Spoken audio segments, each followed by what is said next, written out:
Hello नमस्कार welcome everybody welcome to अवलोकन IAS. My name is Sudarshan Mishra और अभी हम कर रहे हैं यूपी पीसीएस की प्रीवियस ईयर क्वेश्चंस की सीरीज। अभी हमने लास्ट वीडियो में 2018 का किया था, इस वीडियो में हम 2019 का करेंगे। ठीक है, और पॉलिटी स्पेशल सेक्शन ही लेकर के कर रहे हैं हम, बाकी सेक्शंस भी कवर होंगे आपके धीरे धीरे, पर पहले हमने पॉलिटी कवर करने का सोचा है। अच्छा, और एक और चीज मैं रिपीट करना चाह रहा हूँ कि आप प्लीज ये जब मैं वीडियो चला रहा हूँ, वीडियो रिकॉर्ड कर रहा हूँ और जब आप वीडियो देख रहे होगे तो मोस्ट इम्पोर्टेंटली तो आप एक पेपर और पेन लेकर के साथ में बैठना। ठीक है, क्वेश्चन अटेम्प्ट जरूर करना, गलत हो सही हो दैट डज नॉट मैटर, आपका क्वेश्चन अटेम्प्ट करना जरूरी है। गलत होगा तो आप समझ पाओगे कि जब मैं एक्सप्लेनेशन दे रहा हूँ तब समझ पाओगे कि कहाँ गलती हो रही है। ठीक है, ताकि वो मिस्टेक आप एग्जामिनेशन में रिपीट न करो, ज्यादा जरूरी वो है। ठीक है, आपका क्वेश्चन यहाँ पे गलत होगा तो कोई फर्क नहीं पड़ता, आपका क्वेश्चन एग्जाम में गलत नहीं होना चाहिए। ठीक है, तो शुरू करते हैं। तो सबसे पहला question, article 30 of the constitution of India does not define the term minorities. ठीक है, the constitution recognises only linguistic and religious minorities. ठीक है, ये भी ठीक है। तो article 30 of the constitution does not define term minorities, क्या ये इसको एक्सप्लेन करता है? क्या कॉन्स्टिट्यूशन रिकॉग्नाइजेज ओनली, हाँ ये एक्सप्लेन करता है। तो अपना ऑप्शन हो जाएगा both A and R are true and R is the correct explanation of A। वही सेम यहाँ पे दिया हुआ है। ठीक है, एक्सप्लेनेशन यही सेम चीज दिया हुआ है कि आर्टिकल 30 जो है माइनॉरिटीज को नहीं डिफाइन करता है। ठीक है, माइनॉरिटीज अनडिफाइंड टर्म है कॉन्स्टिट्यूशन में, और कॉन्स्टिट्यूशन में कुछ ऐसे टर्म्स हैं जो अनडिफाइंड है। आप जब नोट्स बनाओ तो उस उन टर्म्स के स्पेसिफिकली नोट्स बना लेना जो अनडिफाइंड है, क्योंकि क्वेश्चन प्रीलिम्स में पूछता है, यूपीएससी का पेपर दे रहा होगा तो उसमें तो ज्यादातर पूछने के चांसेस होते हैं, यूपीपीसीएस में भी पूछता है। तो ठीक है, यूपीपीसीएस 2024 का पेपर आपने देखा होगा, तो उसने भी यूपीएससी की तरह पूछना शुरू कर दिया है 2024 पेपर से, तो यही लगता है। तो इसीलिए आप उस तरह के नोट्स बनाते रहो ताकि आपको पेपर के समय ये दिक्कत ना हो। ठीक है, तो फिर नेक्स्ट क्वेश्चन पे आते हैं। With reference to federal system in India which of the statement is are correct? ठीक है, सबसे पहला है the states have no right to secede from union under constitution of India. ठीक है, just advocacy of secession will have the protection of freedom of expression. ठीक है, तो देखो पहला स्टेटमेंट कहता है कि जो भारतीय संविधान के तहत जो राज्य हैं उनको संघ से अलग होने का अधिकार नहीं है। ये बात तो सही कह रहा है पहला स्टेटमेंट, तो हम इसे टिक मार देंगे। ठीक है, फिर just advocacy of cessation will have the protection of freedom of expression, यानी अगर कोई स्टेट सिर्फ ये कह रहा है कि नहीं हमें अलग होना है भारत देश से, तो उसको फ्रीडम ऑफ एक्सप्रेशन के तहत उसको प्रोटेक्शन मिलेगी उस स्टेट के, जो भी ये भाषा की जो भी ये बात कही गई है। ठीक है, ये स्टेटमेंट जो है गलत है। फ्रीडम ऑफ एक्सप्रेशन जो है वो एब्सोल्यूट नहीं है। ठीक है, उसके लिमिटेशंस हैं, कुछ भी आप नहीं बोल सकते, और खासकर देश से अलग होने की मांग तो नहीं कर सकते, वो उसका लिमिटेशंस है। ठीक है, फ्रीडम ऑफ एक्सप्रेशन के, देश से अलग होने के नहीं, फ्रीडम ऑफ एक्सप्रेशन की लिमिटेशंस है। आप ऐसे एक्सप्रेशन के नाम पे किसी को गाली नहीं दे सकते, देश से अलग होने की मांग नहीं कर सकते, किसी को धमकी नहीं दे सकते, ये सब फ्रीडम ऑफ एक्सप्रेशन में नहीं आता है। ठीक है, तो अपने पास सिर्फ यही स्टेटमेंट सही होता है। ठीक है, यही चीज एक्सप्लेनेशन में भी दिया हुआ है कि statement 1 is correct because under constitution states have no right to secede। समझ गए? और स्टेटमेंट 2 इज इनकरेक्ट क्योंकि advocacy of secession is not protected. समझ गए? फिर नेक्स्ट क्वेश्चन पे आते हैं, which of the following is not correctly matched? ठीक, पहला है public health and sanitation state list में आता है, सेंसस यूनियन लिस्ट में, allocation of seats to council of states second schedule में, और एंटी डिफेक्शन 10th शेड्यूल में। अच्छा, इस तरह क्वेश्चंस करने से पहले आप ये चीज ध्यान रखना, कभी कभी ये क्वेश्चंस गलत हो जाते हैं, नॉट की जगह नॉट नहीं पढ़ते हैं या कुछ ऐसा मिस्टेक हो जाता है तो चीजें गलत सेलेक्ट हो जाती हैं। तो इसको क्वेश्चन को नॉट के लिए जब आप करो तो इसको ऐसे बॉक्स में कर दो ताकि आपके ध्यान पे रहे कि विच of the following is not correctly matched. ठीक है, अब देखो, हमने जब कल शेड्यूल्स पढ़ा था, कल वाले लेक्चर में मैंने जब आप एक क्वेश्चन आया था शेड्यूल के बारे में, तो मैंने आपको बताया था एक फॉर्मूला है टीयर्स ऑफ ओल्ड पीएम करके, और शेड्यूल का मैंने आपको ये भी कहा था कि हमारा एक लेक्चर भी है, आप प्लेलिस्ट में जाके देखोगे तो आपको दिख जाएगा वहाँ पे। ठीक है, वहाँ पे आप लेक्चर देखो तो उसमें शेड्यूल्स कवर किया हुआ है पूरा।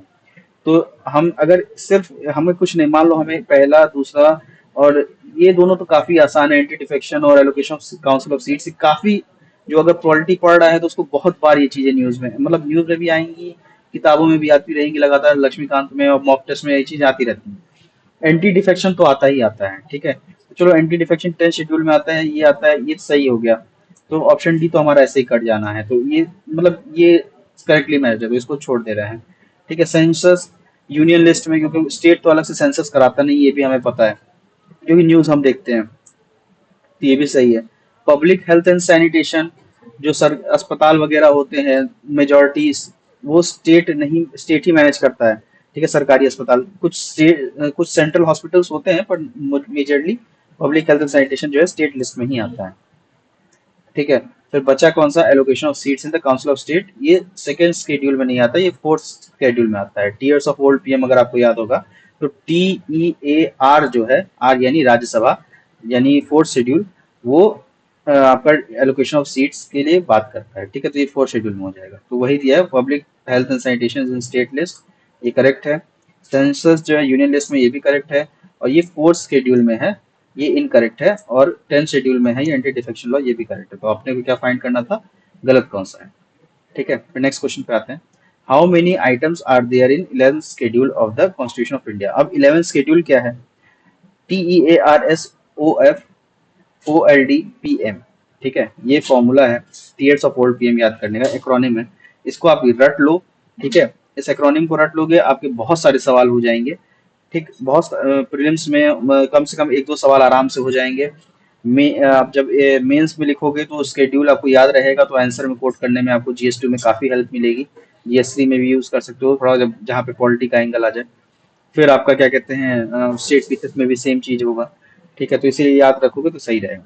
तो 11th शेड्यूल में कौन सा है, पंचायती राज। पंचायती राज में कितने सब्जेक्ट्स हैं, 29। ये थोड़ा फैक्चुअल है, ये आप लगा कंटिन्यूअसली पॉलिटी पढ़ रहे हो, लक्ष्मीकांत पढ़ रहे हो, तो याद रहेगा आपको। ठीक है, 29 it relates to Panchayati Raj institutions, contains 29 functional item, जैसे एग्रीकल्चर हुआ, माइनर इरिगेशन हुआ, animal husbandry, road, health, education etcetera. ठीक है, और 11 शेड्यूल जो है ऐड हुआ था 73rd कॉन्स्टिट्यूशनल अमेंडमेंट एक्ट 1992 के तहत। ठीक, फिर नेक्स्ट क्वेश्चन पे आते हैं। With reference to prime ministers office PMO, which one of the statement is are correct. पहला स्टेटमेंट है it came into existence in 1977। दूसरा स्टेटमेंट है it is headed by cabinet secretary. तो देखो, पहला सेंटेंस जो it came into existence in 1977, हाँ ठीक है, प्राइम मिनिस्टर्स ऑफिस जो है वो आपका PMO जो है वो 1977 में ही रीनेम हुआ था। उससे पहले प्राइम मिनिस्टर्स सेक्रेटेरिएट उसको कहते थे, prime ministers office, prime minister secretariat, ठीक है, कहते थे। 1947 में क्रिएट हुआ था ये, और 1977 में इसको रीनेम कर दिया गया PMO के तौर पे। और जो दूसरा स्टेटमेंट है it is headed by cabinet secretary, नहीं, ये प्रिंसिपल सेक्रेटरी हेड करते हैं, कैबिनेट सेक्रेटरी PMO नहीं हेड करते। ठीक है, तो ये स्टेटमेंट गलत हो जाता है। तो अपना सही सेंटेंस सही कौन सा है, which on the statement is correct, option C. ठीक है, the provisions of 6th schedule of Indian constitution are applicable in which of the following states. ठीक है, एक त्रिपुरा, दूसरा सिक्किम, तीसरा नागालैंड, या चारों। तो 6th शेड्यूल और 5th शेड्यूल में कुछ स्टेट्स हैं, उन स्टेट्स अगर आपको 6th शेड्यूल के स्टेट्स सिर्फ 4 ही स्टेट्स हैं, वो आपको याद हो जाए तो 5th शेड्यूल के स्टेट्स में डिफरेंशिएट करने में थोड़ा आसानी हो जाएगी। एक और दूसरा, नॉर्मली 6th शेड्यूल से ही पूछता है, अगर आपको 5th याद भी नहीं रहेगा तो काम चल जाएगा। 6th शेड्यूल में 4 स्टेट्स हैं, ठीक है, उन 4 स्टेट्स में एक त्रिपुरा है, सिक्किम नागालैंड नहीं है, तो ये कट गया, ये कट गया, ऑल ऑफ द अबव तो ऑटोमेटिकली कट गया, अगर एक भी कट गया इसमें से तो ऑप्शन अपना त्रिपुरा। और 6th शेड्यूल में स्टेट्स कौन कौन से हैं, एक असम है, एक मेघालय, त्रिपुरा, मिजोरम। ठीक है, ऐसे याद रखोगे आप। ठीक है, AMTM करके याद रखो, AMTM। ठीक, फिर नेक्स्ट क्वेश्चन पे आते हैं। विच one of the following is not correctly matched, habeas corpus, to have the body of mandamus, v command, prohibition, to be certified, q warranto by what authority। ठीक है, habeas corpus मतलब to have the body of, ये बात सही है। फिर mandamus मतलब v command, ये भी सही है।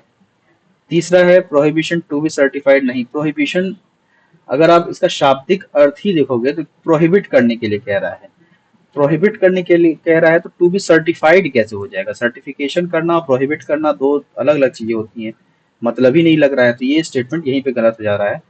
तो यहीं पे बस ऑप्शन सी मार करके निकल जाएंगे अपन। क्यों वारंट बाय वॉट अथॉरिटी, ये भी सही है। ठीक है, अगर हमें कुछ नहीं पता है, बस हम सिंपल इंग्लिश वर्ड के से भी पता लगा देंगे। प्रोहिबिशन मतलब कुछ प्रोहिबिट करने के लिए कह रहा है ना, तो उसका टू बी सर्टिफाइड कैसे हो जाएगा ये चीजें।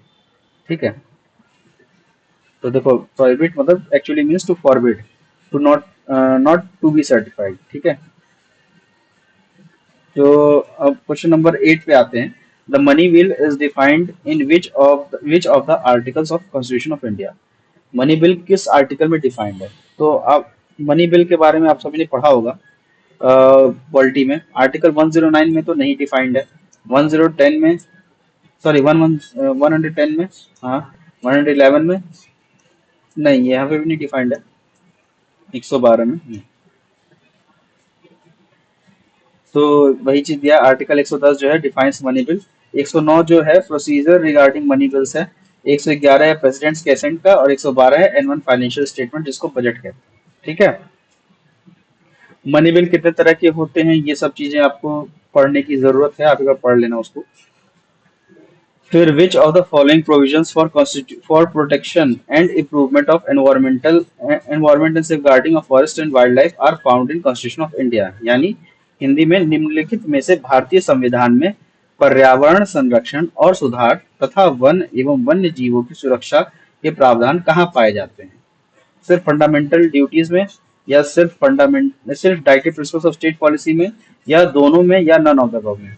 तो देखो directive principles of state policy में तो होते ही हैं, फंडामेंटल ड्यूटीज में भी हैं, तो ऑप्शन सी में जाएंगे। ठीक है, directive principles of state policy में आर्टिकल 48A में है, ठीक, और फंडामेंटल ड्यूटीज में आर्टिकल 51G में है। ठीक है, तो इसीलिए दोनों प्रोविजंस होंगे डीपीएसपी फंडामेंटल ड्यूटीज। फिर क्वेश्चन नंबर 10 पे आते हैं। With reference to panchayat which of the statements is are correct? सबसे पहला है 50% seat shall be reserve for women of SC and ST categories. फिर दूसरा है gram sabha is a body consisting of all persons living in the village.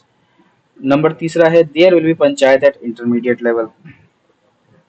तो ये option there will be panchayat at intermediate level, ये सही है। ठीक है, हम उसके बाद फिर 50% of seats shall be reserve for womens of SC and ST categories, ये देखते हैं। फिर gram sabha is a body consisting of all persons living in the village, हाँ यही बात सही है। सारे लोग जो वोट करने के लायक हैं, क्योंकि देखो यहाँ हिंदी में दे रखा है सभी व्यक्ति मतदाता।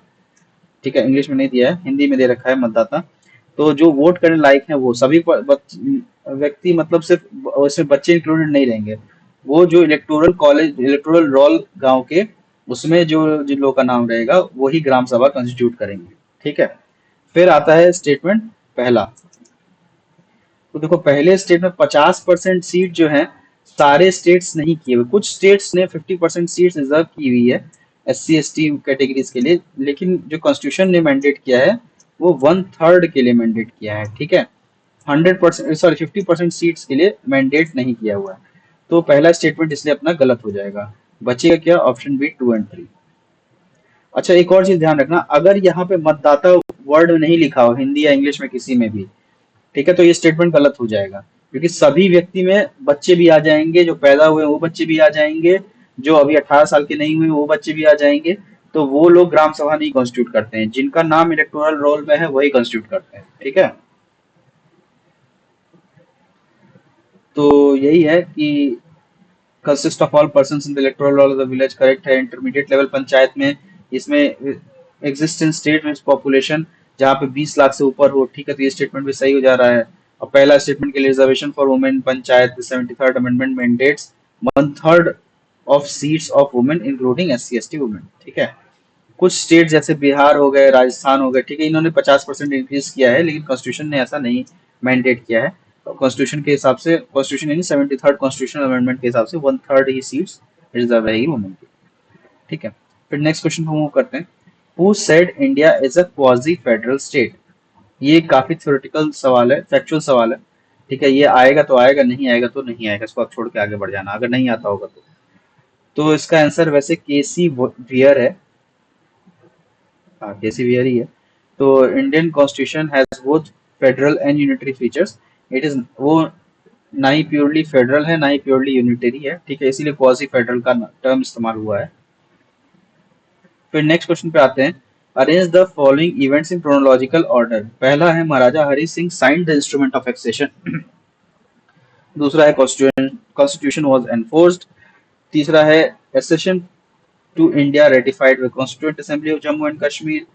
फिर चौथा है new constitution of state of Jammu and Kashmir came into force. ठीक है।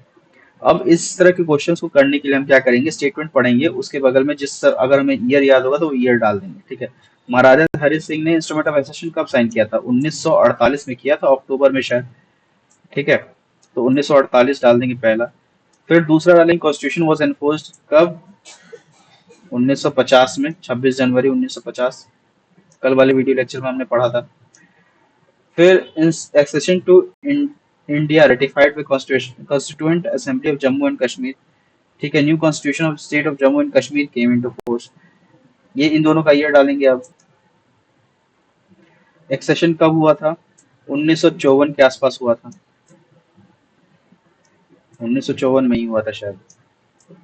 और new constitution of state of Jammu and Kashmir came into force, ये कब हुआ था? न्यू कॉन्स्टिट्यूशन उनका 1956 में बनना शुरू हुआ था, 1957 में इट केम इनटू फोर्स। ठीक है। तो अब ईयर देखते हैं कौन सा मैच करता है अपना। पहला क्रोनोलॉजिकल ऑर्डर है, यानी सबसे पहले से सबसे बाद तक, 48, 50, 54, 57। ठीक है। 1 2 3 4, 1 2 3 4 किस में है भाई? 1 2 3 4 सी। ऑप्शन सी अपना करेक्ट होगा। ठीक है। तो यही दिया हुआ देखो, हाँ। 26 अक्टूबर 1947, मैंने कहा था अक्टूबर 1947 में हुआ था। तो महाराजा हरि सिंह ने साइन किया इंस्ट्रूमेंट ऑफ एक्सेशन। फिर 26 जनवरी 1950 कॉन्स्टिट्यूशन ऑफ इंडिया एनफोर्स हुई थी। फिर 1954 में ratification of accession by Jammu and Kashmir constituent assembly. ठीक है। फिर 26 जनवरी 1957 में constitution of Jammu Kashmir came into force. तो सीक्वेंस क्या है? 1 2 3 4। फिर नेक्स्ट क्वेश्चन पे आते हैं। Supreme court of India has exclusive jurisdiction regarding constitutional validity of central laws. ठीक है, देखते हैं। The supreme court is guardian of Indian constitution. ठीक है। देखो सुप्रीम कोर्ट के पास जो है, अगर आपने सुप्रीम कोर्ट पढ़ा होगा तो आपको पता होगा कि इसके पास एक्सक्लूसिव जुरिस्डिक्शन कुछ तो होती है, लेकिन regarding constitutional validity of laws इसके पास एक्सक्लूसिव नहीं है, क्योंकि स्टेट गवर्नमेंट में हाई कोर्ट्स के पास भी आप जा सकते हो, तो एक्सक्लूसिव तो नहीं हुआ इसके पास। ठीक है। तो पहला स्टेटमेंट इज रॉन्ग। तो पहला स्टेटमेंट रॉन्ग होगा। सबसे आसान ये होता है, अगर एक स्टेटमेंट भी गलत मिल गया ना तो फिर आंसर सी या डी में से कोई एक होगा। तो option A is false, A is true. ठीक है। उसके बाद फिर नेक्स्ट क्वेश्चन पे आते हैं। National Panchayati Raj day is celebrated on. ये काफी थ्योरेटिकल सवाल है। ठीक है। ये आपका 24 अप्रैल को सेलिब्रेट होता है शायद। हाँ, 24 अप्रैल को सेलिब्रेट होता है। क्यों सेलिब्रेट होता है? क्योंकि 73rd कॉन्स्टिट्यूशनल अमेंडमेंट एक्ट जो है उसी दिन पास हुआ था। ठीक है। तो उसी दिन को नेशनल पंचायती राज डे ऑब्जर्व करते हैं। बहुत लोग 2 अक्टूबर भी मार करके आएंगे, क्योंकि पंचायती राज को गांधी जी के ड्रीम से एसोसिएट किया था, तो कहीं तो ये मिस्टेक नहीं करनी है अपने को। ठीक है। ये ध्यान रखना है कि ये फैक्चुअल सवाल है। फिर आते हैं नेक्स्ट क्वेश्चन पे। Which of the following article was inserted by 42nd constitutional amendment act to provide for participation of workers in management. देखो 42nd कॉन्स्टिट्यूशन अमेंडमेंट एक्ट को मिनी कॉन्स्टिट्यूशन भी कहा जाता है। ठीक है। तो ये पूछा है कि इनमें से कौन सा एक्ट इंसर्ट हुआ था to provide for participation of workers in management. तो आर्टिकल 43A हुआ था। ठीक है। आर्टिकल 43A इंसर्ट हुआ था डीपीएसपी में। अब बहुत सारे आर्टिकल्स इंसर्ट हुए थे। प्रियम्बल में भी 3 शब्द इंसर्ट हुए थे। वो 3 शब्द कौन से हैं ये आपको पता रहने चाहिए। ठीक है। फिर आते हैं नेक्स्ट क्वेश्चन पे। Which of the following is correct about heading of article 162 of the constitution of India. भारतीय संविधान के अनुच्छेद 162 की शीर्षक के संबंध में कौन सा सही है? पहला है 162 जो है it deals with executive powers of the state. दूसरा ऑप्शन है कंडीशन ऑफ गवर्नर्स ऑफिस। तीसरा है term of office of governor. और चौथा है extension of executive power of the state. ठीक है। तो इनमें से कौन सा है तो 162 वाला जो आपका आर्टिकल है वो डील करता है extension of executive power of the state. ठीक है, कि executive power of the state को बढ़ाने के उससे उसका स्कोप क्या होगा। ठीक है, स्टेट गवर्नमेंट के हाथ में कितनी पावर रहेगी, तो इससे डील करता है आर्टिकल 162। तो यहाँ पे हमने 2019 का जो आपका प्रीवियस क्वेश्चन पोर्शन है उसको कवर कर लिया है। ठीक है, तो जैसा कि मैंने कल भी बोला था, आज भी वही सेम चीज कह रहा हूँ कि देखो, आपको अगर प्रीलिम्स आपको यूपी पीसीएस क्वालिफाई करना है, अच्छी रैंक लानी है, टॉप के रैंक्स लानी है, तो उसके लिए आपको आंसर राइटिंग करना पड़ेगा। आंसर राइटिंग नहीं करोगे तो रैंक नहीं मिलेगी। प्रीलिम्स क्वालिफाई करने से आपको मेंस लिखने का मौका मिलेगा। Yes, prelims is very important, but उसके अलॉन्ग साइड मेंस उससे ज्यादा इंपॉर्टेंट है, क्योंकि रैंक उसी से बनेगी। ठीक है, जितना बढ़िया आप आंसर लिखोगे, और जितना बढ़िया आंसर लिखने के लिए आपको उतना बढ़िया प्रैक्टिस करना पड़ेगा। और उतना बढ़िया प्रैक्टिस करने के लिए आपको उतने बढ़िया मेंटर्स चाहिए होंगे, जिन्होंने ऑलरेडी वो खुद भी वो एग्जाम लिख रखा है। उनको पता होता है कि कैसे क्या आप मिस्टेक करोगे क्या नहीं करोगे। तो हमारे जितने भी इवेल्युएटर्स होते हैं, उन्होंने कुछ ने यूपीएससी का मेंस लिखा हुआ है, कुछ ने यूपी पीसीएस का भी मेंस इंटरव्यू स्टेज तक गए हुए हैं। तो उन्हें पता है कि क्वेश्चन में क्या गलती है, क्या नहीं गलती, क्या उसके इम्प्रूवमेंट करना चाहिए ताकि नंबर अच्छे आए। तो इसीलिए अगर आपको अच्छा रैंक लाना है तो try to join one of these जो आपको सूट करे। ठीक है, और आपको इसमें कुछ और भी डिस्काउंट रिबेट वगैरह कुछ भी चाहिए तो आप एक बार हमारी टीम से भी कंसल्ट कर सकते हो। तो आपके अगर बढ़िया रहेंगे सब चीज़ें कि हाँ, आप अगर डिजर्विंग कैंडिडेट लोगे तो जो पॉसिबल डिस्काउंट होगा हम डिस्काउंट भी दे देंगे। ठीक है, तो मिलते हैं फिर नेक्स्ट लेक्चर में। यहाँ पे हमारा लेक्चर खत्म होता है। अगर आपको कुछ डाउट हो, कुछ सवाल पूछना हो, कुछ सजेशन देना हो, जैसा कि मैंने कहा कि आप इन चारों मीडियम में से कोई एक मीडियम इस्तेमाल कर सकते हो, या यूट्यूब के कमेंट में ही हमें बता सकते हो। ठीक है, या पूछ सकते हो जो भी पूछना है। Will get back to you as early as possible. ठीक, तो तब तक के लिए धन्यवाद। पढ़ाई करो खूब अच्छे से। ठीक है, जय हिंद।